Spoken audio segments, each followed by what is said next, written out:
How's it going, everybody? Went to install the IMS 10-gallon tank onto my second-gen KLR that has the California emissions control on it. Realized there weren't any videos that cover this, and the instructions are, put it nicely, are vague in this area. So I'll kind of run down my understanding of how the vacuum system and emissions work on this bike, and then I'll talk about how I hooked up the vent and the vacuum to the fuel tank, and it so far seems to be working. Okay, here we have my tank that I've already installed, but I've pulled it off for some other stuff I'm doing.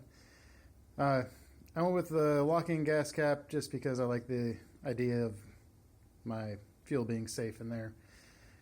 So more to the point, here on the back of the tank, you see you have two nipples.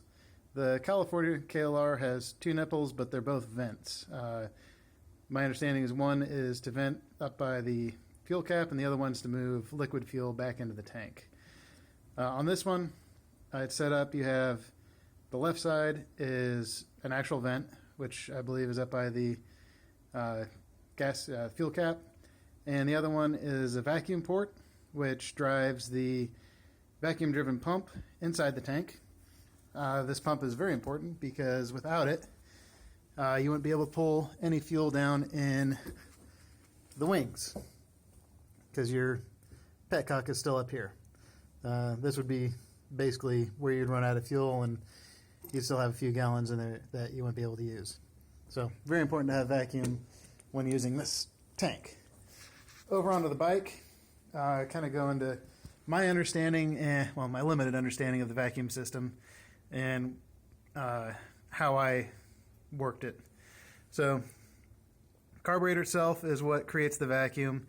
Bernoulli and Venturi got together and came up with some principles back in the day where moving air creates vacuums and yada yada yada, stuff like that. Anyway, right here on top of the carb, that little brass fitting, that's where the KLR sources its vacuum. As you can see on this model, you have two hoses coming off of that. The older and or non-California KLRs only have one. Only know this because of the instructions that came with the IMS tank only showed one line coming off of that port. So one of them, this one with the white stripe on it, comes forward to this valve.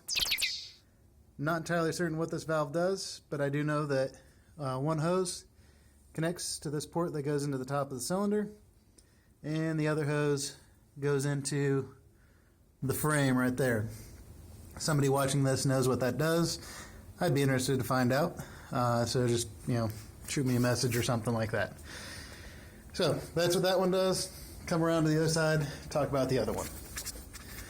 Okay, so you can see back in there, kind of that brass fitting. This is the other vacuum line coming off. Comes into this T. The one that comes straight out, this goes into the petcock. The KLR uses a vacuum-driven valve inside the petcock to allow fuel once the engine started. A lot of guys out there have replaced this, either modified the existing one or replaced it with one that doesn't require vacuum, just because having that small diaphragm in there can introduce a failure point. It gets torn, you're not going to get any fuel, you're not going anywhere. So something I'm going to do down the road, just haven't gotten around to it yet. So off the back side of the petcock, you can't really see it back in there, but the kit came with another T to put in there. That allows you to run a vacuum line up to here, which plugs into the right nipple on the back side of the tank, which drives the pump. Other side comes down here, you see back there, comes into the bottom of this device. My understanding of this device is that it's a vapor liquid separator. Basically, I'll talk about this in a second, but vent line for the tank comes down into here. Fuel vapors, anything that's an actual vapor, will come into here and then go back out this line, back to your charcoal canister, and vent out into the atmosphere from here once all the dead dinosaurs have been removed from it. Anything that comes from the tank that's liquid will go down in here, which there must be there. I'm assuming there's a pump in there. Pump through this line back up into the tank.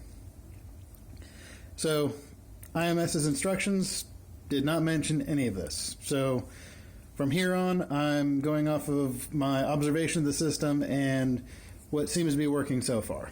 So I figured out which one of the lines that came up to the tank didn't have resistance, either vacuum or pressure, and that's what I kept hooked up to the tank. Turns out it's the inboard one right here. That's what I'm running to the tank now. Like I said, this one goes back to the charcoal canister, and the other line that was going up to the tank, which now I just have venting to the atmosphere. I'm going to get some vacuum line plugs and put a cap on that, see if that changes anything. If it still runs like that, that's how I'm going to leave it. As of right now, I'm just kind of experimenting with it. Nothing's come out of it, and it seems to be running fine. But like I said, eventually I'm going to cap that off, see if it still works. If somebody out there knows the system better than me, by all means, please send me a message, comment on this video, and let me know if I'm being dumb about this, and if you have a better way of doing it, I would greatly appreciate it. One more thing. I did the drill through Eagle mic setup here. Don't be dumb like me. When you're putting it all back together, check your vent lines. When I was getting ready to shoot this video, I realized I had pinched them between the frame and the air box down there. So, be careful what you're doing when you work on your bike. If you got any questions, comments, let me know. And also, this is my first video, so if I can be better at it, let me know I can be better. And bye.